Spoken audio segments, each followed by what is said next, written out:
bienvenue sur Paris Turf TV pour une nouvelle émission consacrée au Quintet Plus, notre émission reçue 5 sur 5.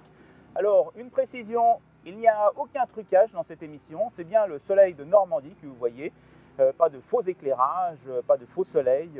Le meeting touche à sa fin et le soleil a voulu nous faire un petit clin d'œil, un petit sourire en cette fin de meeting. Alors pour ce dernier rendez-vous, ce dernier quintet, j'ai à mes côtés Florent Béas, notre pronostiqueur vedette. Bonjour Florent. Bonjour François, bonjour à tous. C'est donc notre dernier quintet, un quintet qui va se jouer sur la PSF, 2500 mètres à parcourir. C'est le prix du Casino Barrière de Deauville. Donc qu'est-ce qu'on peut dire tout d'abord en guise de présentation sur cette course, Florent? C'est une course intéressante sur les 2500 mètres de la PSF où toutes les tactiques peuvent être adoptées. Si le train est suffisamment sélectif, on peut espérer revenir de l'arrière-garde. Et à l'inverse, s'il n'y a pas trop de train, les concurrents qui galoperont près de la tête seront certainement menaçants lors de l'emballage final. Moi aussi, je préfère un peu que cela se joue sur la PSF car on maîtrise mieux maintenant les éléments. La piste en gazon est vraiment fatiguée. Oui, il est temps que le meeting se termine avec toutes les pluies qui sont tombées tout au long du mois d'août. La piste est très fatiguée, il y a des trous, donc sur la PSF, les courses sont certainement plus régulières. Alors Florent, je vous invite tout de suite à communiquer à nos téléspectateurs votre sélection pour ce dernier quintet d'Auvillers. Avec tout d'abord en tête le numéro 4 Satanic Jim, suivi du 6 Sucandry, le numéro 3 Santiliana, le 11 Special Request, le numéro 1 Tolka, le 12 Lando Blue, le 13 Gris Noir et enfin le numéro 9 Impatiente. Alors Florent, vous avez placé en tête de votre sélection le numéro 4 Satanic Jim, qui est un cheval étonnant. Il a connu une première carrière chez Rodolphe Collet et il semble connaître une seconde jeunesse maintenant chez Alain Coutil. Oui, c'est vrai qu'il a rapidement montré des moyens sous l'entraînement de Rodolphe Collet. Il a rejoint l'effectif d'Alain Coutil en début de saison. Il n'a pas tardé à briller pour son nouvel entraînement qui a décidé de le rallonger avec succès d'ailleurs. Il avait été remarqué par sa fin de course sur les forums de Saint-Cloud à la mi-mai. En terminant excellent troisième, il a ensuite confirmé en remportant brillamment une deuxième épreuve de handicap. Depuis, il a été jugé digne de disputer le Grand Prix de Vichy. Ce n'est pas rien, il n'a pas démérité. Ce jour-là, il a terminé sixième, mais tout en échouant assez peu pour un meilleur classement. La longue distance devrait nullement le déranger, bien au contraire. Donc, et s'il peut bénéficier d'un parcours limpide, il a un tout premier rôle à jouer. Sa fin de course va certainement être tranchante. Moi, je vois aussi une toute première chance. Je pense que c'est un bon point d'appui. Ensuite, le numéro 6, Ucandry, qui n'a pas été revu depuis sa troisième place de Chantilly. Une troisième place qui remonte quand même à la fin du mois de juin. Oui, c'est vrai, mais je pense que c'est volontaire. Christophe Ferland a déclaré dans notre rubrique entraînement qu'il était performant sur sa fraîcheur. Il le court relativement peu, mais toujours à bon escient. Il est associé à un jockey en grande forme, Julien Auger, et fait lui aussi figure de bon point d'appui. Sa place est à l'arrivée. Le numéro 3, Satiena, m'a étonné l'autre jour dans le quintet, disputé à Deauville en terrain souple, les deuxièmes, associés à Maxime Guillon. Moi, je ne pensais pas qu'elle pouvait réussir une si belle performance. Moi non plus, je dois avouer, je ne la voyais pas si bien courir. Elle a très bien couru, seulement devancée par Hayden Cove. Le point d'interrogation pour elle est le fait qu'elle découvre le sable, mais si elle s'y adapte, vu sa dernière performance, elle a certainement un bon rôle à jouer. Ensuite, alors nous avons un grand spécialiste de la PSF, justement, c'est le numéro 11, Special Request.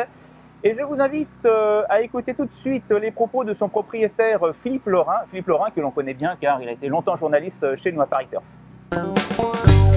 Philippe, dans le quintet de demain, le dernier quintet de Deauville, vous serez représenté par Special Request. Alors c'est un cheval que vous avez récupéré de quelle façon? Eh bien, ça fait à peu près un an, ça fait même un an tout rond. J'étais au resto à minuit, j'étais un peu dans un état second. Et Collery mangeait à côté de moi, il m'a dit j'ai acheté un cheval cet après-midi. Et voilà, pour l'instant, vous savez, on marque à désigner dans les 48 heures sur le bulletin, il n'avait pas le client. Et puis voilà, puis j'ai pris comme ça. Alors il vous a donné de belles satisfactions, ce n'était pas un cheval pour l'obstacle si je comprends bien au départ. Ah non, pas du tout. On a essayé, il saute, mais dans sa tête, ça va pas du tout. Physiquement, ça va, mais il a pas du tout. Il est un peu, il n'a pas la lumière dans toutes les pièces. Alors il s'est avéré finalement que c'était un spécialiste de la PSF. Oui, ça, on l'avait déjà vu à Pau autrefois, et dans sa jeunesse, il avait fait des belles performances, des belles valeurs à Pau. Je pense que finalement, c'est un cheval de meeting parce qu'il a fait un super meeting de Cannes cet hiver. Là, il fait un bon meeting à Deauville. C'est vraiment un cheval de PSF, oui. L'autre jour, vous étiez satisfait de sa tentative? La dernière? Oui. Oui, parce que il avait deux courses à courir, une le 30 juillet, enfin deux quintets, un le 30 juillet et l'autre demain, et rien entre-temps. Du coup, il a couru une course à conditions assez relevée, et sa quatrième place m'a satisfait. Par contre, j'aurais voulu qu'il soit monté derrière, mais c'est pas la faute de Pauline Dominois qui s'est fait un peu embarquer parce quand il n'est pas caché, il tire énormément. Quels ordres allez-vous donner justement à son cavalier? Ah ben, les ordres, c'est Nicolas qui va les donner, mais bon, mon avis, il a le 12 à la corde, il faut qu'il soit absolument caché, qu'il reprenne, pas qu'il soit dernier, mais qu'il soit dans le paquet, bien caché. Et c'est un cheval qui a une bonne pointe de vitesse, il peut sortir quand il faut. Ouais. On espère donc finir en beauté le meeting. Oui, oh ben, si on finit pas en beauté, on va s'en remettre, hein, mais bon, oui, bien sûr, oui, bien sûr, oui. Merci Philippe et bonne chance. Bon bah Florent, je crois que cela conforte un peu votre avis. Bah oui, on a vu un propriétaire confiant. C'est une épreuve qui a été visée par son entourage.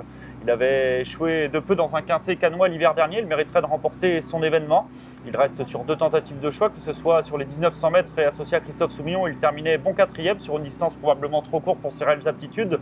Depuis, il a pris une méritoire 4e place associée à Pauline Dominois. En effet, ce jour-là, il s'est montré allant. Il en a beaucoup fait durant la première moitié du parcours, mais il n'a pas démérité pour finir, se montrant courageux jusqu'au bout. Il a certainement été amené au mieux pour cet objectif et peut lui aussi jouer un tout premier rôle. Alors on termine avec le numéro 12, Landeblou. Quelques mots pour ce cheval qui vient de terminer derrière Saint-Illana. Ouais, on termine. Il courait bien ce jour-là. Il avait remporté son quintet en début de saison à Longchamp. Il a ensuite été logiquement pénalisé et sa marge est plus réduite, mais il reste sur une 4e place encourageante donc sur le gazon. Il a terminé non loin de Saint-Illana. Il a déjà bien fait sur le sable et pour la victoire, cela s'annonce compliqué, mais il possède une chance très régulière pour les places. Parfait, alors on va se quitter avec le rappel de votre sélection Florent. En incrustation, quelques conseils de jeu. Notre prochain rendez-vous sera à Longchamp, le Temple du Galop. Alors là, on entre dans la grande ligne droite qui va nous conduire à l'Arc de Triomphe et les choses sérieuses vont pouvoir recommencer avec du soleil, on l'espère. Merci de votre attention et à très bientôt, je l'espère, sur notre chaîne Paris Turf TV. Bonjour à tous.